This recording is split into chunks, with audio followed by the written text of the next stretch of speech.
welcome to the Nocturnal Astronomer. I'm Atlas Reed, your host for tonight's journey through the cosmos. Tonight, we're exploring one of the universe's most haunting phenomena, rogue planets. These are worlds that travel alone through the vast darkness of space, untethered to any star, drifting in silence through the galactic night. Imagine a planet like Earth, but cast out into the void, wandering forever between the stars. We'll discover how these cosmic nomads form, how astronomers detect them in the emptiness, and what strange conditions might exist on their frozen surfaces. We'll explore the surprising possibility that some of these dark worlds might harbor warmth beneath their icy crusts, and we'll consider what it means for a planet to journey alone through infinity. If you enjoy these explorations into the peaceful mysteries of space, I'd appreciate it if you'd give this video a thumbs up and subscribe to the channel. And here's something to ponder: if you could give a rogue planet a name, what would you call it? Leave your suggestion in the comments below. I'd love to hear what you come up with. Let's dive in. The story of rogue planets begins not with telescopes pointed at distant stars, but with a mystery. In the 1990s, astronomers began noticing something peculiar during their surveys of star-forming regions. They found dim infrared signatures that resembled planets in temperature and size, but these signatures appeared in places where no parent star existed nearby. These were the first hints that planets could exist without suns. The confirmation came through a technique called gravitational microlensing. Think of space itself as a fabric, like a bedsheet pulled taut. When a massive object passes through this fabric, it creates a dip, much like placing a bowling ball on that bedsheet. If light from a distant star passes near this dip, the light bends around it, briefly brightening the star as seen from Earth.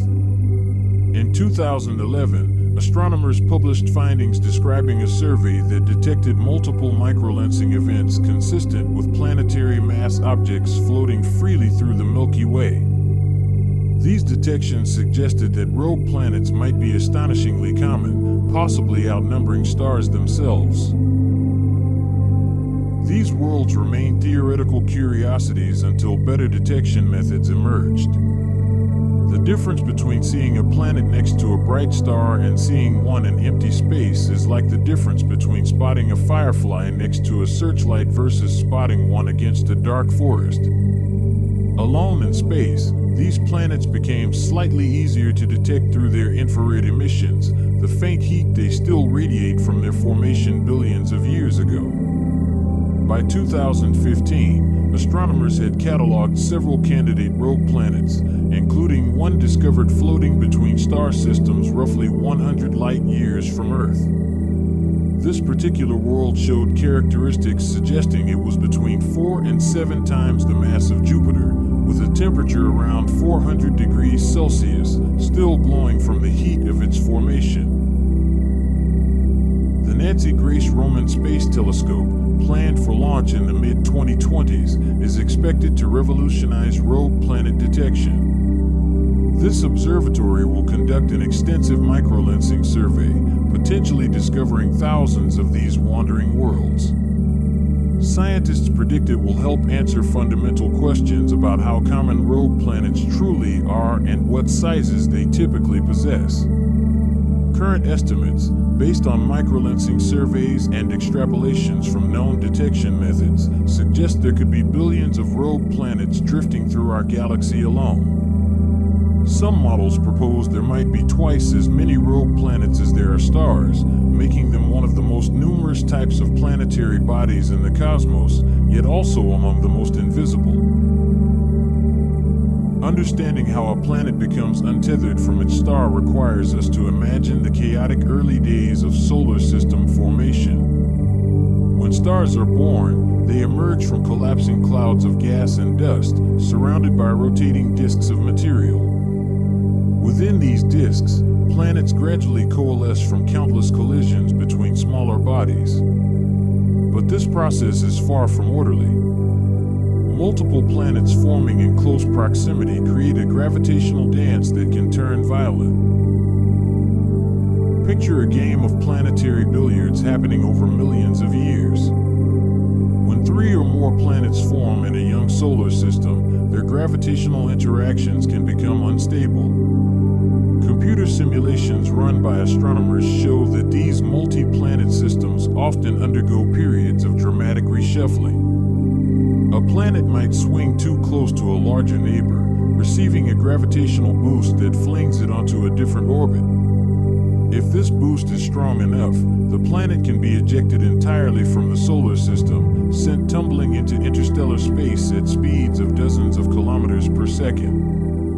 Research published in the Astrophysical Journal indicates that these ejection events are particularly common in systems with multiple gas giants, where the massive planets gravitationally bully each other until one or more are cast out. Another pathway to becoming a rogue involves stellar close encounters. Young star systems often form in clusters where stars are born together, packed relatively close in cosmic terms. When 2 star systems pass near each other, their gravitational fields can interact, potentially stripping planets away from one system or the other. Think of it like 2 people walking past each other in a crowded space, where one person's bag might get caught on the other's arm and pulled away. These stellar encounters were likely more common in the early universe when star-forming regions were denser and more active. There's also a more dramatic origin story, the destruction of the parent star itself. When massive stars reach the end of their existence, they can explode as supernovae, devastating events that release more energy in seconds than our sun will emit over its entire 10 billion year lifespan. Any planets orbiting such a star face an uncertain fate. Some are vaporized by the explosion's energy, but others, particularly those in distant orbits, might survive and be flung into space by the sudden loss of their star's gravitational anchor. These planets would carry with them the scars of their violent liberation, potentially bearing surface evidence of the intense radiation they endured during their star's death throes. Finally, some rogue planets may never have orbited a star at all. In the densest parts of star-forming clouds, pockets of gas might collapse directly into planetary mass objects without ever accumulating enough material to ignite fusion and become stars. These objects, sometimes called sub-brown dwarfs, blur the line between planet and star. They form in isolation, born as wanderers from the very beginning, never knowing the warmth of a parent sun. To understand what conditions exist on a rogue planet, we must first appreciate what a star provides. Our sun delivers roughly 1,300 watts of energy to every square meter of Earth facing it. This energy drives our weather, powers photosynthesis, and maintains our planet's surface temperature at an average of about 15 degrees Celsius. Remove the sun, and Earth would undergo a catastrophic transformation. Within days, surface temperatures would plummet below freezing. Within weeks, the oceans would begin to freeze. Within a year, the atmosphere itself would start condensing and snowing down as frozen nitrogen and oxygen. This is the fate that awaits any Earth-like world ejected into interstellar space. Studies modeling the thermal evolution of rogue planets indicate that a rocky world similar to Earth would rapidly lose its surface heat to the cosmic background radiation, which permeates all of space at a frigid 2.7 degrees above absolute zero. The planet's atmosphere would collapse onto its surface as layers of frozen gases. Any water would become ice harder than granite. The surface would settle into a temperature equilibrium just slightly above the background temperature of space itself, warmed only by the faint trickle of heat from radioactive decay in the planet's core and the residual warmth from its formation. But here's where the story becomes more interesting. A planet doesn't stop being geologically active just because it loses its star. Earth's interior remains hot not because of the sun, but because of heat left over from its violent formation 4.5 billion years ago, combined with the ongoing decay of radioactive elements like uranium, thorium, and potassium deep in the mantle and core. These heat sources are completely independent of sunlight. A rogue planet of Earth's size would retain significant internal heat for billions of years after its ejection, just as Earth has maintained its molten core despite radiating heat into space since its formation. This internal heat has profound implications. On Earth, this geothermal energy drives plate tectonics, volcanic activity, and hydrothermal vents on the ocean floor. These processes would continue on a rogue Earth, hidden beneath the frozen surface. Consider the subsurface oceans we've discovered in our own solar system. Jupiter's moon Europa possesses a global ocean beneath an ice shell several kilometers thick, kept liquid by tidal heating from Jupiter's gravity and by its own internal heat. Saturn's moon Enceladus similarly harbors an ocean that erupts through cracks in its ice, forming geysers visible from space. A rogue planet could maintain similar conditions without any external heat source at all, relying solely on its internal thermal reserves and the insulating properties of an ice layer potentially tens of kilometers thick. The ice layer itself would act as a blanket. Ice is an excellent insulator, which is why igloos work and why animals in cold climates often burrow into snow for warmth. On a rogue planet, the thick crust of frozen water and atmospheric gases would trap heat trying to escape from below, creating a stable temperature gradient. At the surface, temperatures might hover around 30 degrees above absolute zero, but descend through the ice, and temperatures would steadily rise. At the boundary between ice and liquid water, temperatures would reach the melting point, similar to conditions beneath Antarctica's ice sheet. Deeper still, near volcanic vents or hydrothermal systems, temperatures could climb to hundreds of degrees Celsius, creating warm pockets in an otherwise frozen world. Finding a planet that emits no reflected light and drifts through empty space represents one of astronomy's most difficult challenges. These worlds are naturally dark, invisible to conventional telescopes that rely on detecting light reflected from a star. To find rogue planets, astronomers have developed specialized techniques that exploit subtle physical phenomena. The primary method, gravitational microlensing, works by detecting the temporary brightening of a background star when a massive object passes between that star and Earth. Einstein's theory of general relativity predicts that mass warps spacetime, bending light rays that pass nearby.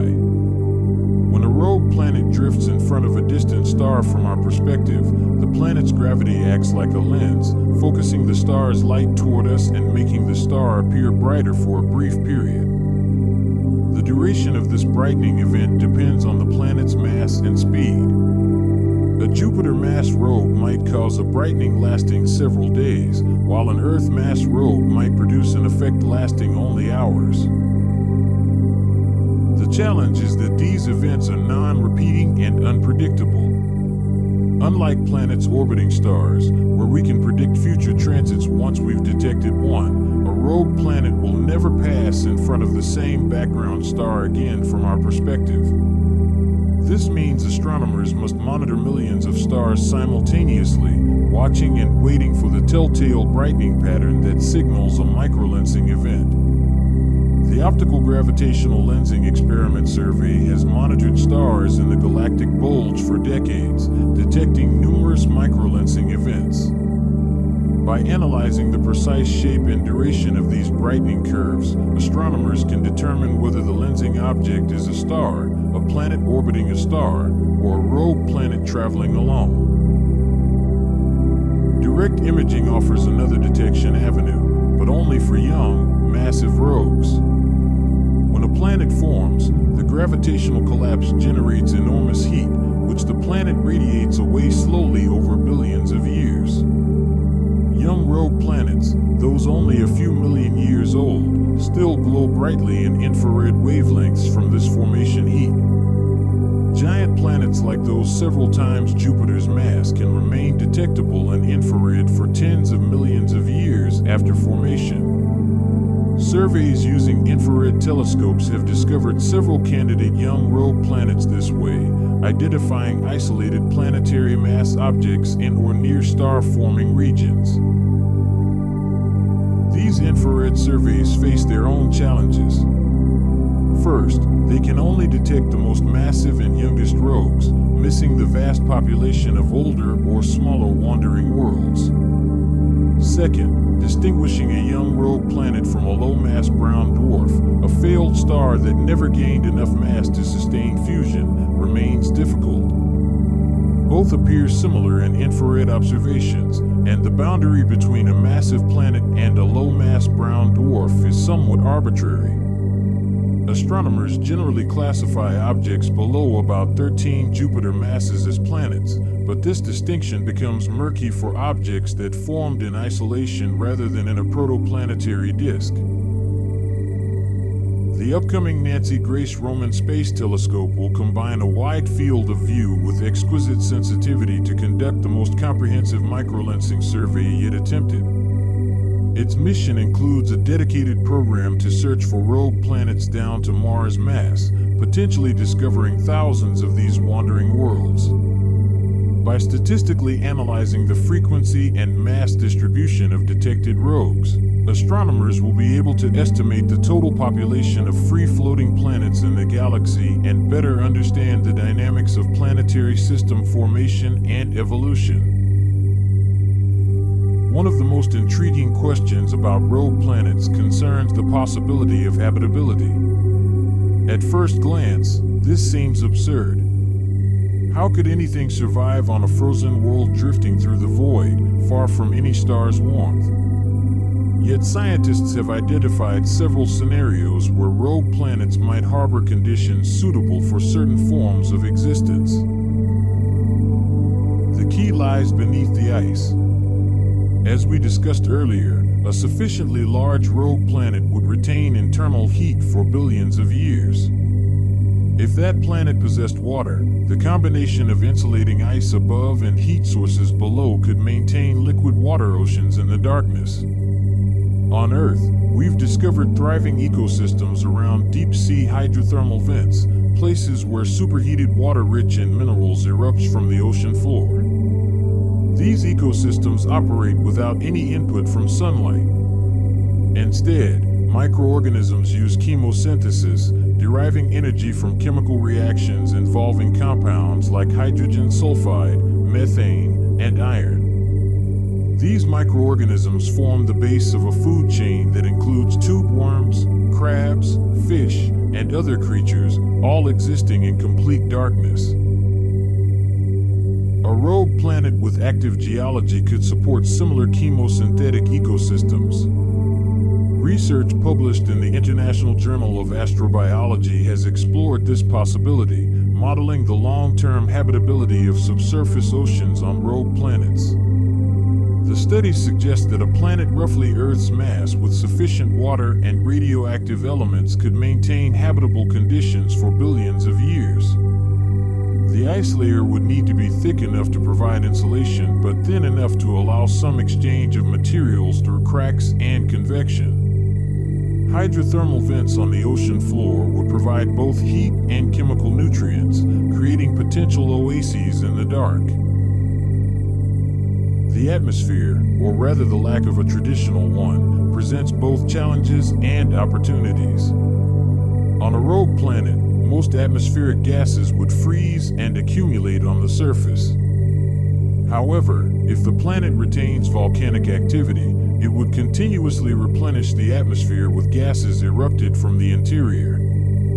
These gases, including water vapor, carbon dioxide, and methane, would partially freeze but could create a thin, dynamic atmosphere.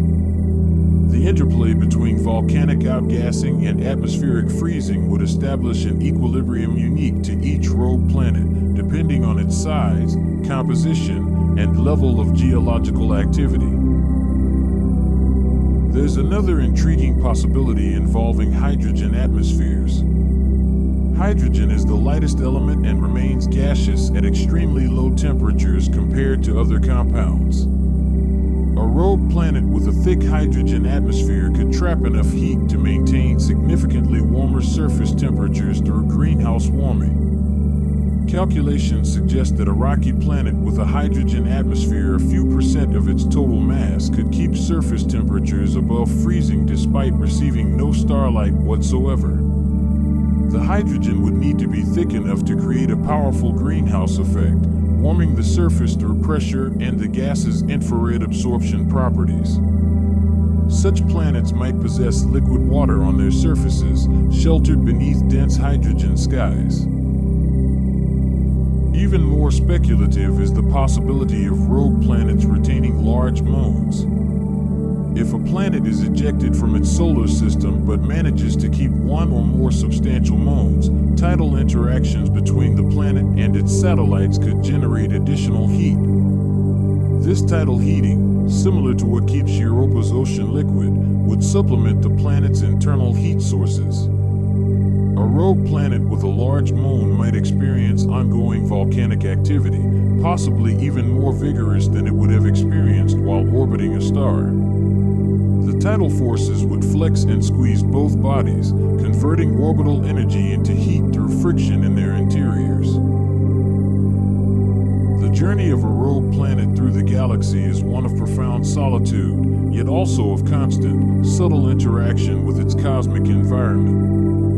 When first ejected from its home system, a rogue planet travels at high velocity, typically tens of kilometers per second. To put this in perspective, that's fast enough to cross the distance from Earth to the Moon in just a few hours. Yet even at these speeds, the distances between stars are so vast that a rogue planet might travel for millions of years before passing anywhere near another stellar system. As it travels, the rogue planet encounters the interstellar medium, the thin soup of gas and dust that fills the space between stars. This medium is extraordinarily tenuous, with densities averaging around 1 atom per cubic centimeter, compared to Earth's atmosphere, which contains about 10 to the 19th atoms per cubic centimeter. Despite this extreme thinness, over astronomical distances and timescales, interaction with the interstellar medium can have measurable effects. The planet essentially experiences a very gentle headwind, with individual atoms striking its surface or atmosphere at high relative velocities. For planets with residual atmospheres, this constant bombardment could slowly erode the outer layers, stripping away the lightest gases over billions of years. Cosmic rays, high-energy particles accelerating through space, constantly bombard the rogue planet's surface. Without a parent star's magnetic field to provide some shielding, and depending on whether the planet maintains its own magnetic field, these particles would rain down continuously. For a planet with a thick ice layer, this radiation would penetrate the upper meters of ice, breaking molecular bonds and creating interesting chemistry. Studies of radiation chemistry in ice, relevant to understanding similar processes on Europa and other icy moons, show that radiation can produce hydrogen peroxide, oxygen, and various organic compounds. A rogue planet's ice shell would become a vast laboratory for this radiation-driven chemistry, accumulating complex molecules over millions of years. The galaxy itself is not a uniform environment. Rogue planets would pass through different types of regions during their wandering. Some might drift through the galactic plane, where dust and gas are more concentrated, while others might arc through the less dense galactic halo. Passing through dense molecular clouds, regions where new stars are forming, would temporarily increase the planet's interaction with surrounding material. The planet might accumulate new layers of frost as it sweeps through the cloud, collecting molecules like water, methane, and carbon dioxide onto its surface. These encounters might even provide enough material to slightly replenish a depleted atmosphere, though most accumulated gases would quickly freeze. Occasionally, perhaps once every few 100 million years, a rogue planet might pass through the outskirts of another solar system. These encounters would be brief, lasting perhaps thousands of years as the planet swings through the outer reaches where comets typically orbit. Such a passage would have minimal effect on the rogue planet itself, but it might disturb the comets of the system it's passing through, potentially sending some of them cascading inward toward the system's planets. From the perspective of any inhabitants of that system, the rogue planet would appear as a dark visitor, detectable only by its gravitational effects, moving silently through their sky before disappearing back into the void. Over truly vast timescales, spanning billions of years, the rogue planet's orbit around the galactic center evolves. Just as planets orbit stars, stars orbit the galaxy's center, and rogue planets follow their own galactic orbits. These orbits gradually change due to gravitational interactions with passing stars and giant molecular clouds, slowly randomizing the planet's trajectory through the galaxy. A planet ejected from a system in the galactic disk might eventually find itself in a highly elliptical orbit that takes it far above and below the disk, providing a perspective on the galaxy that no planet orbiting a star could ever experience.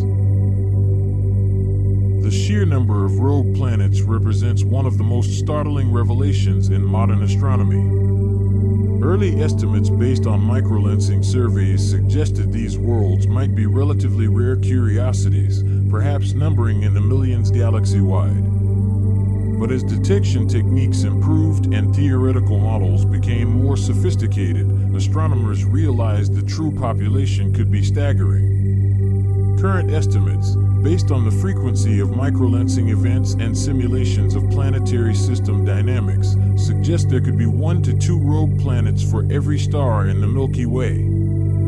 With our galaxy containing between 100 billion and 400 billion stars, this implies there might be hundreds of billions of rogue planets drifting through the darkness. Some models push these numbers even higher. Simulations of planetary system formation published in the monthly notices of the Royal Astronomical Society indicate that ejection events might be the norm rather than the exception during the chaotic, early evolution of multi-planet systems. These simulations show that for every planet that remains in a stable orbit, 1 or more siblings might be ejected during the system's first 100 million years. If this holds true across the galaxy, rogue planets could outnumber bound planets by a significant margin, making them perhaps the most common planetary bodies in existence. The implications are profound. If we imagine taking a census of all planet-sized bodies in the Milky Way, we might find that the majority exist not in the warm, illuminated zones around stars, but in the cold darkness between them. The typical planet in our galaxy might be a frozen wanderer, not a world basking in stellar light. This realization shifts our perspective on what constitutes a normal planetary existence. The planets of our solar system, stably orbiting our sun for billions of years, might represent the fortunate minority. This population of wanderers also affects our understanding of how matter is distributed throughout the galaxy. Rogue planets contribute to the overall mass budget, though their contribution remains small compared to stars and dark matter. More significantly, they represent a previously unaccounted for repository of heavy elements. When stars form, they're composed primarily of hydrogen and helium. The heavier elements, everything from carbon to uranium, are created in stellar interiors and supernova explosions, then incorporated into planets during system formation. Rogue planets carry these processed elements with them as they wander, slowly redistributing enriched material through the galaxy in ways we're only beginning to appreciate. There's also the question of what happens to these planets over the galaxy's lifetime. Our galaxy is approximately 13.6 billion years old. The oldest rogue planets might have been wandering for more than 10 billion years, ejected from the first generation of planetary systems that formed when the galaxy was young. These ancient rogues would have traveled immense distances, potentially crossing the galaxy multiple times, witnessing the births and deaths of countless stars. Others are newly minted, ejected just yesterday in cosmic terms, still cooling from the heat of their formation and recent ejection. As our galaxy eventually collides and merges with the Andromeda Galaxy in about 4 billion years, the populations of rogue planets from both galaxies will intermix.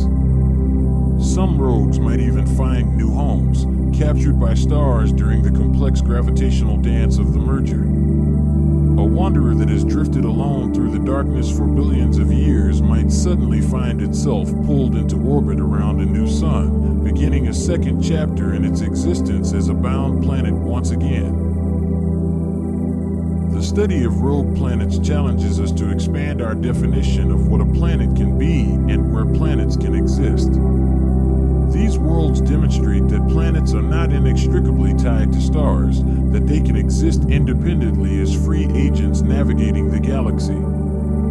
They remind us that the universe contains multitudes we're only beginning to discover, that between the bright points of light we see in the night sky drift countless dark worlds, each with its own story of formation, ejection, and endless journey through the cosmic dark. And on that note, we come to the end of our exploration of rogue planets, those silent wanderers drifting between the stars. We've journeyed from their violent ejections and lonely births, through the frozen darkness of their surfaces and the potential warmth beneath, to their vast numbers scattered throughout our galaxy. These worlds remind us that the universe is far stranger and more diverse than we ever imagined, filled with places and phenomena that challenge our assumptions about how planets exist and where we might find them. Thank you for joining me tonight on the Nocturnal Astronomer. I hope you found this journey through the darkness of deep space as fascinating as I have. Until next time, keep looking up, even at the spaces between the stars.